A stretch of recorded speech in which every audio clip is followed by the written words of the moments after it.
భగవంతుడు రాడు రాడు భగవంతుడికి అసలు రూపం లేదంటారు స్వామి. భగవంతుడు ఒక రూపం తీసుకొని వస్తానని ఆయన అనుకున్నప్పుడు దానిలో జరిగింది దాని తప్పని మనం ఎట్లా అనుకోవాలా? భగవంతుడు రాడు అని చెప్పేసి ఫిక్స్ మనమే గ్రంథాలని పట్టుకొని అనుకోవడానికి లేదు కదా. భగవంతుడు ఇప్పుడు కృష్ణ రూపకంలో రాలేడని మనం అనుకోవడానికి లేదు కదా. ఒక రూపమెత్తి రావడానికి ఈ సమస్య ఏమున్నది?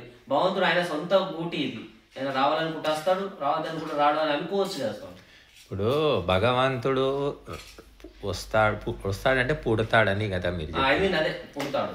ఇప్పుడు ఒక వస్తువు ఒక చోట లేకుంటే మరొక చోటికి వస్తుంది, లేని చోటికి వస్తుంది, ఉన్న చోటు నుంచి పోతుంది. ఇప్పుడు నువ్వు ఇక్కడ వచ్చావు అంటే ఇంకో దగ్గర లేవు, ఇక్కడ రావడానికి ముందు ఇక్కడ లేవు. భగవంతుడు ఇందుగలడు అందు లేడని సందేహం వలదని అంతటా నిండిన పరమాత్మకి ఇంకా రాకపోకలు ఎక్కడివి? లేకుంటే కదా వచ్చేది. నీ లోపల ఉన్నాడు భగవంతుడు, బయట ఉన్నాడు, కింద ఉన్నాడు, పైన ఉన్నాడు, అణువులో ఎలక్ట్రాన్, ప్రోటాన్, న్యూట్రాన్ ప్రతి చోట ఉన్నాడని మనకు వేదశాస్త్రాలు చెప్తున్నాయి, మన సొంత మాటలు కావు ఇవి. అలాంటప్పుడు భగవంతుడు కాదు పుట్టేది, మహాపురుషులు మహాత్ములు పుడుతుంటారు. భగవంతుడికి ఏమవసరం?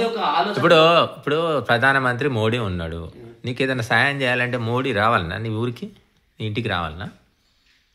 అవసరమా? వస్తాడా? రావచ్చు కూడా కదా, అట్లా రావచ్చు కూడా కదా. అంటే ఏదైనా ప్రతిసారికి రాకపోవచ్చు, ఆయన రావాలనుకుంటే కూడా రావచ్చు కదా. సరే, మోడీ అనే వ్యక్తి ఒక ప్రధానమంత్రి, ఒక శరీరం ఉంది కాబట్టి నీ దగ్గరికి వస్తాడు, కానీ 100 సార్లు అయితే నీ దగ్గర రాలేడు కదా. అట్లా భగవంతునికి అంటే నువ్వు శరీరధారిని చేయాలనుకుంటున్నావు భగవంతుని. శరీరధారి కావడం వల్ల భగవంతునికి నష్టమే తప్ప లాభం లేదు కదా. శరీరంలో ఉన్నంత మాత్రాన ఆయన అందులోనే లిమిట్ అయి ఉంటాడని మనం ఎందుకు అనుకున్నారా? మీరు అన్న ప్రకారం సర్వవ్యాపి అయినప్పుడు అందులో కూడా ఉన్నాడు, అందులో కొద్దిగా అందులో యాక్టివ్ గా పరిస్థితి ఉన్నదేమో. ఇప్పుడు లేని చోటికి భగవంతుడు వస్తాడు, ఉన్నాక ఎందుకు వస్తాడు? ఏం అవసరం మళ్ళీ? ఇప్పుడు ఈ సూర్యుడిని నడిపిస్తున్నాడు అంటే దేంతో నడుపుతున్నాడు? తిప్పుతున్నాడు దాన్ని కూర్చొని అక్కడ. ఆ సూర్యుని లోపల కూడా నిండి ఉన్నాడు కాబట్టి ఆ సూర్యుడు అనే నక్షత్రాన్ని నడిపిస్తున్నాడు. ఈ ఎలక్ట్రాన్, ప్రోటాన్, న్యూట్రాన్ ఎవరు నడిపిస్తున్నారు? నువ్వా? రాముడా? కృష్ణుడా? రాముడే కృష్ణుడే, అదే భగవంతుడు కదా. రాముడు కృష్ణుడు శరీరం ధరించారు, వారు నశించిపోయారు. ఆ శరీరాలు లేవు కదా ఇప్పుడు. లేవు అంటే మనం ఆ శరీరాన్ని మాట్లాడుతున్నారు. మీరు ఎట్లా ఆలోచిస్తున్నారు అంటే కొందరు, అంటే మీరని కాదు, తప్పనుకోగలుగుతాను. ఆ శరీరాన్ని ధరించచ్చిండు, ఆయన చనిపోయాడు, ఆయన ఆత్మ నశించింది అంటున్నారు. కానీ ఆయన నయనం చిందంతి శస్త్రాన్ని నయనం దావతి అది జీవాత్మ ఒక శరీరాన్ని ధరిస్తుంది పాప పుణ్యాల ఫలంగా. పరమాత్మ ఏ పాపం చేశాడు, ఏ పుణ్యం చేశాడు? పరమాత్మ అస్తిత్వం ఉంది కాబట్టి ఇవన్నీ.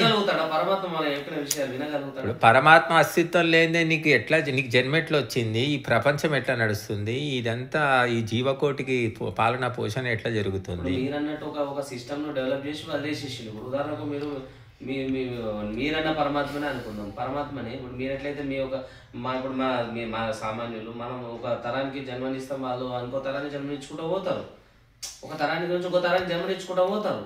ఆయన ఉండాల్సిన అవసరం ఏం లేదు కదా. భగవంతుడు నిరంతరము వ్యవస్థను నడిపిస్తున్నాడని శాస్త్రాలు చెప్తున్నాయి. ఇప్పుడు నువ్వు కనేసి వదిలి వెళ్ళిపోతావు పిల్లల్ని? అంటే కనీసం వదిలి వెళ్ళిపోతాము, వాళ్ళకి అన్ని బుద్ధులు అవన్నీ నేర్పించేసి మనం మన కాలం చేస్తాం. మనిషి ఏం చేస్తున్నాడంటే, ఇప్పుడు నువ్వు నరేషు ఆరాధించే పరమాత్మ నరేషు స్థాయిలో ఉంటాడు. సుబ్బయ్య ఆరాధించే పరమాత్మ సుబ్బయ్య స్థాయిలో ఉంటాడు. అండమాన్ నికోబార్ దీవుల్లో వాళ్ళు నరమాంస భక్షకులు ఉన్నారు, వాళ్ళు ఆరాధించే పరమాత్మలు కూడా వాళ్ళ స్థాయిలోనే ఉంటారు.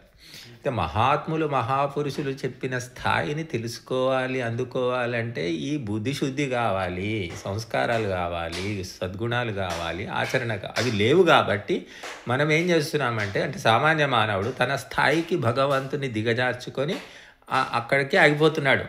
తన స్థాయి పెంచుకోవాలని అనుకోవడం లేదు. తన స్థాయికి భగవంతుని 3వ తరగతి చదివావు, నువ్వు సంతకం పెట్టడం వస్తుంది, బస్సు నంబర్లు గుర్తుపడతావు, ఇంకేదో కొంత వ్యవహార విషయాలు కొన్ని అంతటితో తృప్తి పడుతున్నావు. అంతకు మించి లేదనుకుంటే తప్పు కదా. అంతకు మించి MA PhDలు ఇంకా అంతకంటే గొప్ప చదువులు ఉన్నాయి. ఇప్పుడు హిందువులు ఏం చేస్తున్నారంటే వాళ్ళు ఇప్పుడు నువ్వు చెప్పే భగవద్గీత కూడా నువ్వు పూర్తిగా లోతుగా చదివావా అంటే లేదు.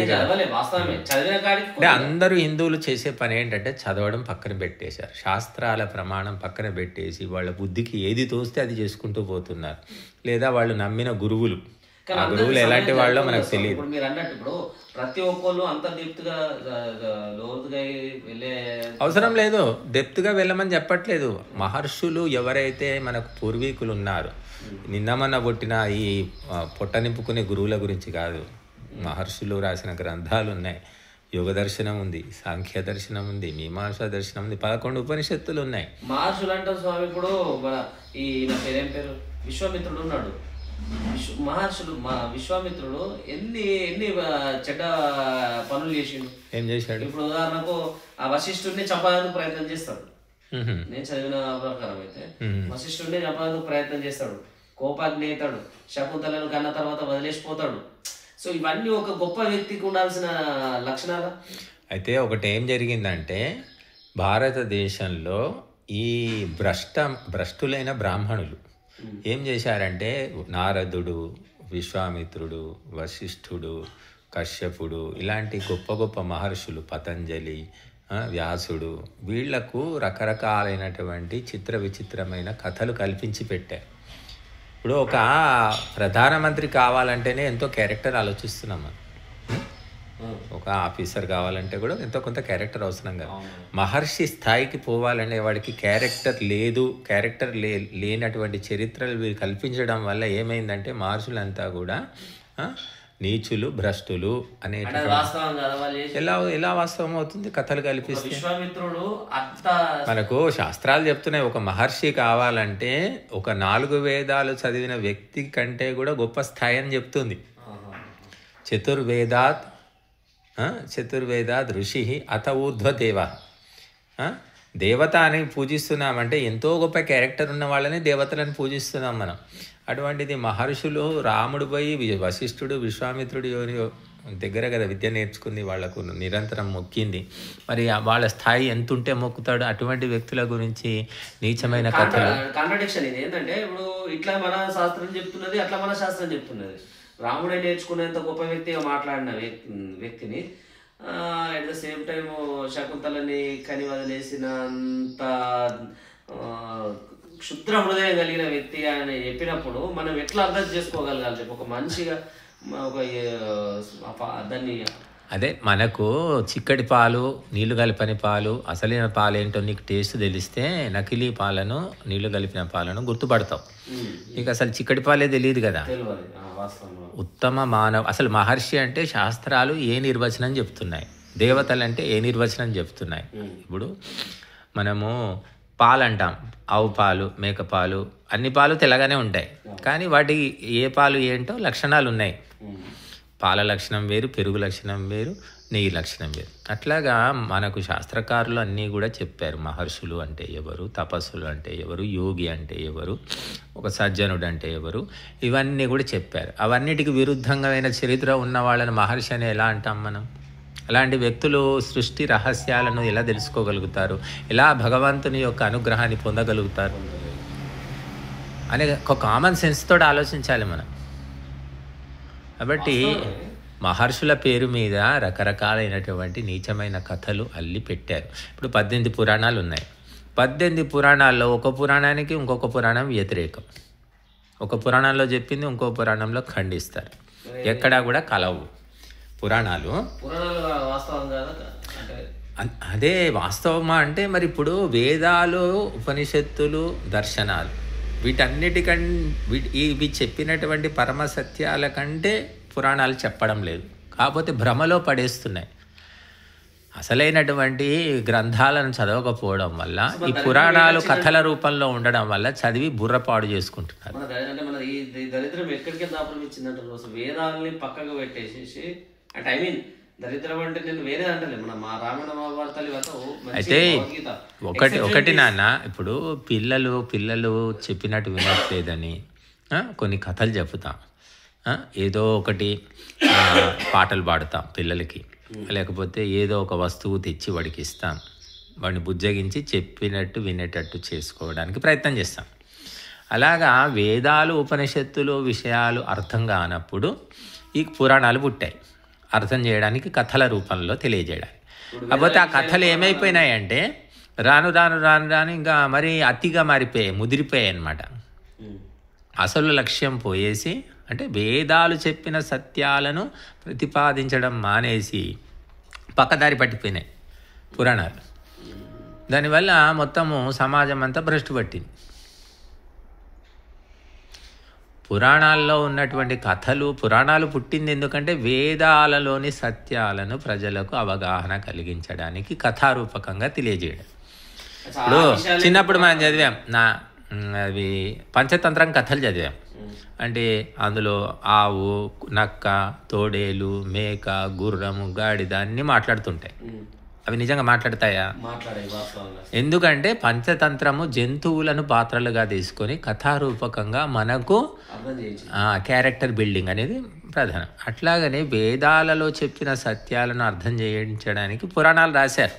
రాస్తూ క్రమక్రమంగా ఏమైపోయిందంటే అసలు లక్ష్యం పక్కన పోయింది. ఇంకా అడ్డమైనటువంటి విషయాలన్నీ వాళ్ళకి ఏది తోస్తే అది రాసుకుంటూ పోయారు. అది జరిగింది. అయితే ఇప్పుడు మనకు బుద్ధి వచ్చింది, విజ్ఞాన యుగంలో ఉన్నాము. మరి పురాణాలను సంశోధనం చేసి ఎంతవరకు విజ్ఞానానికి అనుకూలంగా, తర్కానికి అనుకూలంగా, వేదాలకు అనుకూలంగా ఉన్నాయి, లేని వాటిని పక్కన పెడదామని మాత్రం సంశోధన జరగడం లేదు. అది ఎవరికి వాడు బుద్ధితో సంశోధన చేసుకోవాలి. మన సమాజం ఏమైపోవాలి స్వామి ఇట్లా? ఇప్పుడు గాడిద గుడ్డు పెట్టింది, ఆ గుడ్డు 2 గుడ్లు పెట్టింది గాడిద, ఒకటి నల్ల గుడ్డు తెల్ల గుడ్డు అని చెప్తే నువ్వు నమ్ముతావా? అసలు గాడిద గుడ్డే పెట్టదు కదండి, ఇంకా 2 గుడ్లు పెట్టడం ఏంటి అని అడుగుతావు కదా. మళ్ళీ ఇటువంటి కథలు ఎన్నో కూడా పురాణాల్లో ఉన్నాయి. ఆ పురాణాల్లో ఉన్నాయి, మరి అవన్నీ నమ్ముతున్నారు. అందుకే దర్శనాలు, ఉపనిషత్తులు, వేదాలకు వ్యతిరేకంగా చాలా అంశాలు ఉన్నాయి, అనుకూల అంశాలు కూడా ఉన్నాయి. కాకపోతే అనుకూల అంశాలతో పాటు వ్యతిరేక అంశాలు కూడా ఈ పురాణాలు చదివే వాళ్ళు పట్టుకుంటున్నారు. హలో.